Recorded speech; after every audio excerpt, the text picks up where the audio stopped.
जय भीम, नमो बुद्धाय. क्रांतीस्फूर्ती त्यागमूर्ती माता रमाई यांच्या 128व्या जयंतीच्या सर्वांना खूप खूप शुभेच्छा. आज रमाईंचे अर्थशास्त्र हा डॉक्टर प्रशांत रोकडे IRS यांचा रमाईंबद्दलचा एक सुविचार मी तुमच्यासमोर प्रस्तुत करणार आहे आणि तो ऐकण्यापूर्वी सर्वांनीच लाईक, सबस्क्राईब आणि शेअर करायला नक्कीच विसरू नका. तर ते म्हणतात, एकट्या ईला 12 खडीत तसे काही विशेष महत्त्व नाही, पण जसा ई पुढे आ उपसर्ग लागतो तसा तो शब्दसंग्रहातील भावनात्मक अभिव्यक्तीच सर्वोत्कृष्ट शब्द बनतो, आई. परंतु जेव्हा त्या आईपुढे रमा हे नामविशेषण लागतं तेव्हा तो शब्द बनतो रमाई. रमाई हा शब्द उच्चारताच त्यागाचे विश्व आणि समर्पणाची भावना यांचे चित्र उभे राहते. मुंबईच्या पारशी कॉलनीमध्ये 2 पैशांच्या गोवऱ्या 3 पैशाला विकून परतत असताना सोबतची मैत्रीण रमाईला विचारते की बाकी ठिकाणी 2 पैशाला विकत असताना इथे 3 पैशाला का? रमाई समजावून सांगते, घेणाऱ्याच्या क्षमतेनुसार मी त्या विकल्या आहेत. हे उत्तर चिरकालिक आहे. जग झपाट्याने बदललेलं आहे. आधुनिकता, उत्तर आधुनिकता, ग्लोबलायझेशन, डिजिटलायझेशन, AI या बदलत्या अर्थव्यवस्थेचे जे सूत्र आहे ते सूत्र नफ्याच्या अवतीभवती आहे. हा नफा मानवाच्या श्रमातून, त्याच्या बौद्धिक श्रमातून अर्जित केला जात असतो. आई रमाई 100 वर्षापूर्वीच आपल्या कष्टातून गोवऱ्या निर्माण करायची व त्या योग्य भावामध्ये बाजारात विकायची. आर्थिक परिस्थिती बिकट होती. बॅरिस्टरच्या बायकोला कष्ट करण्याची लाज वाटत नाही व त्या कष्टातून, त्या श्रमातून मिळवलेला पैसा व त्याचे योग्य नियोजन ही बाजाराची सूत्रे आई रमाईनं 100 वर्षापूर्वीच घालून दिली होती. म्हणूनच रमाईचे अर्थशास्त्र समजून घेणे आज रमाई जयंतीनिमित्त आपल्याला क्रमप्राप्त ठरते. मानवी श्रम, बौद्धिक श्रम याची सांगड घालून योग्य तो नफा आपल्याला मिळवता येऊ शकतो.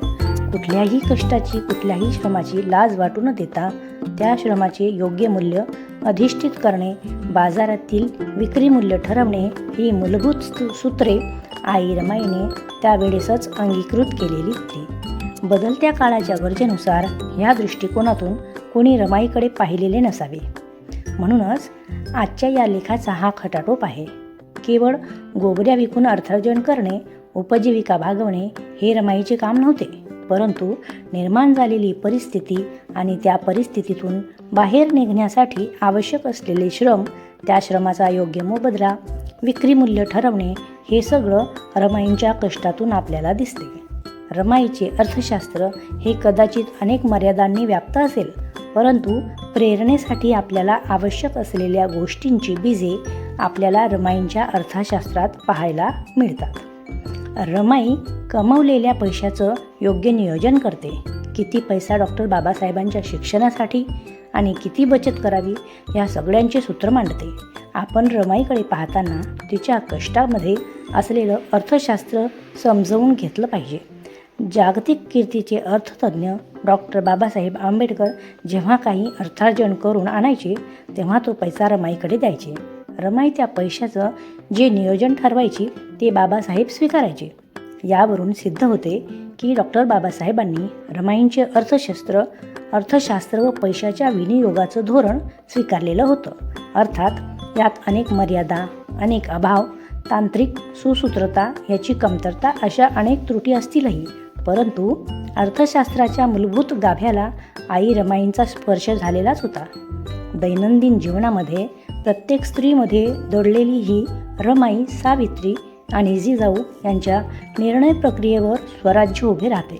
त्या आधुनिक स्त्रीच्या खऱ्या अर्थाने प्रेरणा ठरतील असे त्यांना वाटते आणि हे खरंच आहे.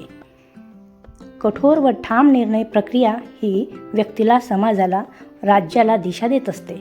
जिजाऊने घालून दिलेला हा घाट आई सावित्री व आई रमाईंचे अर्थशास्त्र हे आजच्या सगळ्या भारतीय स्त्रियांमध्ये उपजतच दडलेला आहे.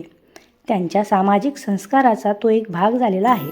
मात्र आपल्यामध्ये दडलेल्या, आपल्यामध्ये कौशल्याची आपल्यालाच जाणीव नसल्यामुळे बहुजन समाजातील स्त्रियांनी आर्थिक दृष्टीने, व्यापार उद्योगाच्या दृष्टीने त्या प्रमाणात विचार केलेला योग्य ठरेल. आर्थिक साम्राज्यवादाने आपले पाय जगभर पसरले आहे. माणसाची जडणघडण ज्या दिशेने व्हायला हवी ती मूल्यात्मक वाटचाल मूल्य घातक वळणावर येऊन उभी राहिली आहे. माणसाला मूल्ययोग्य अर्थभान रमाईंच्या काटकसरीच्या अर्थकारणातून आपणास शिकायला मिळते. नफेखोरी हे हव्यासाचे अपत्य आहे. श्रमिकांचे अर्थशास्त्रीय धोरण हे करुणादृष्टीत आहे. त्याची नाळ मानवतेशी घट्ट जुळलेली आहे. रमाईच्या व्यावहारिकदृष्ट्या कुशल निकोप धोरणाकडे आपण या दृष्टीनं पाहिलं पाहिजे.